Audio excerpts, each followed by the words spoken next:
Okay, teachers, what we're going to do is go over how to sign up for a BlendSpace account. So what you will do is at Google, you will type BlendSpace. And from here, your first choice is TES Teach with BlendSpace. When you click there, I'm going to register. And where I'll go is I'm going to sign up for a free account. And you will tell them, right, that you're a teacher or a school leader, depending on your responsibilities at your school system. And you'll click on teacher. And then you see two registration formats. If you're a G Suite school, where that means that you have a Gmail account that facilitates your communication with your peers and your parents, then you're going to do your register with Google. Okay.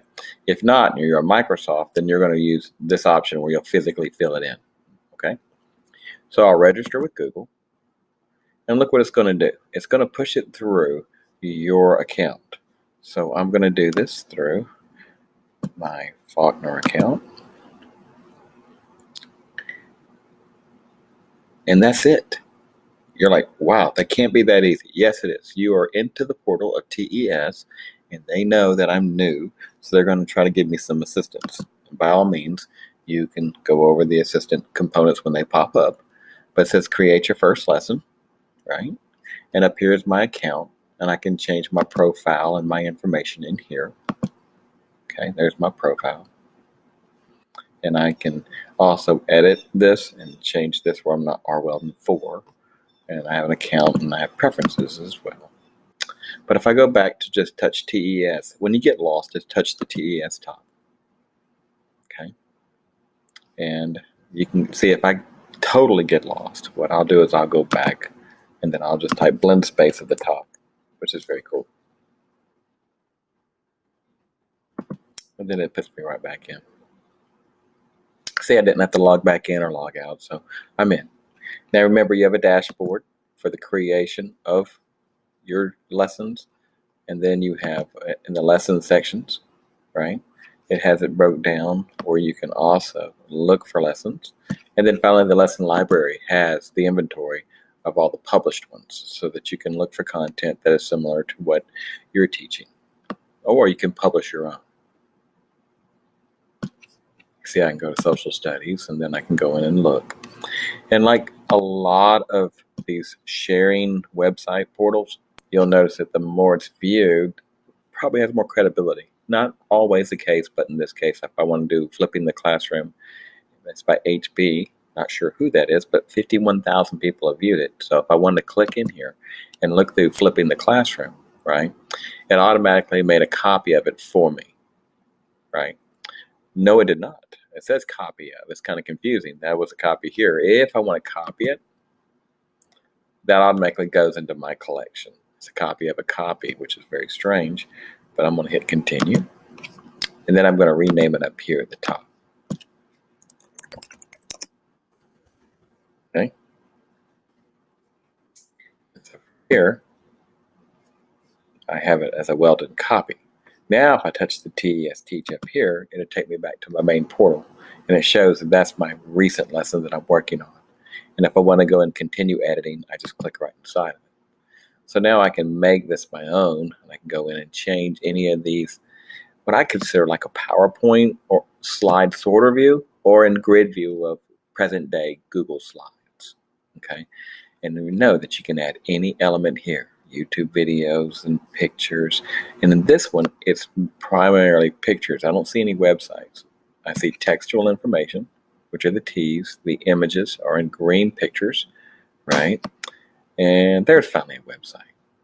Okay, so there is resources that have been put in here that are multiple types, and I could add more rows. Okay, so that is how I went and just opened up the basic components for this program. If I wanted to start fresh from a new one, remember TES Teach, and do the new lesson. And it gives me a blank area to start. So I would title my lesson, like the solar system. Okay, and I would add content in here. The first slide, I'm kind of an old fogey here, I would make this a title slide. It's kind of my reference page where I would note what I'm looking at each time. I know the heading's on there, but it's just the old version of me from teaching PowerPoint from 1998 on, right?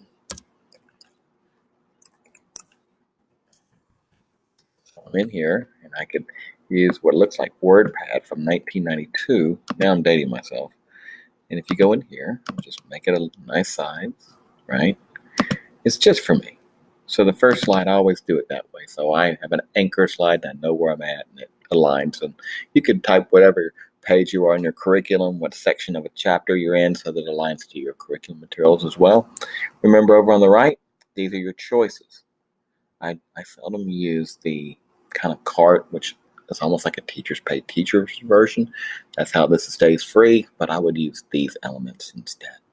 I would use the YouTube option, and if I know I need the solar system, and it's from NASA, they have a high definition video that's really nice. That's it. So if I want that, I just click and drag and drop. If I needed a website and I needed it from NASA, I would just hit Google search, and it filtered that by website instead of YouTube. So if I wanted to preview it, I could. If I recognize this as being the content I want to use, I can drag it in. Notice the color-coded scheme they use, where they have text in blue, video red, links in yellow. Okay. If I needed images, I could go to the next filter, and automatically, because I haven't changed this, I could add the image. So I can click and drag and drop. If I don't like the order, I can drag and superimpose it on number 2. It pushes forward down here. Okay. Finally, if I don't like any of these options and I just want to pull in a URL, I'm allowed to do that. So if I had a solar system and it was from the Discovery Channel and I knew that I was going to use this, I could go to the website. Let's say I wanted that link, right? I could just copy the link, and now in my TES, where the link is, I can just paste it.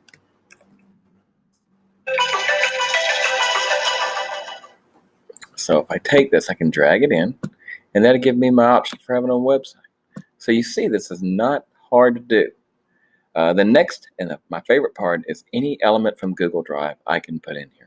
But you have to sync it, and I haven't done that yet, so I'm going to do it in front of you now. I'm going to insert from Google Drive and add my account. So I'm going to connect it. And sometimes it takes a couple minutes for it to show up, but I'm going to see if it does now. You allow BlendSpace to have access to your Google Drive, and then it connects it. Okay, so now what I'm going to do is I'm going to go back to my TES here and see if I can now refresh the page. Now when I click on that drive, it should have all my folders. And it does. So if I need to go into my folders and I wanted to pull in this element here, right, which is a document, I could drop it right in. And that's a PowerPoint, excuse me. But it was from my Google Drive. So any element I want, I can put in here. If I go back to TES Teach, you'll see that the solar system one that I just created is right here. And when I want to share it, I can. I can just take this link and automatically push it through my classroom. That's much better, isn't it? So right now, if I clicked on Google Classroom, it would go to my classroom links. And I don't have any classrooms in this account, but it would automatically show the ones I have. So there you go. That's how you would add a BlendSpace into your Google Classroom.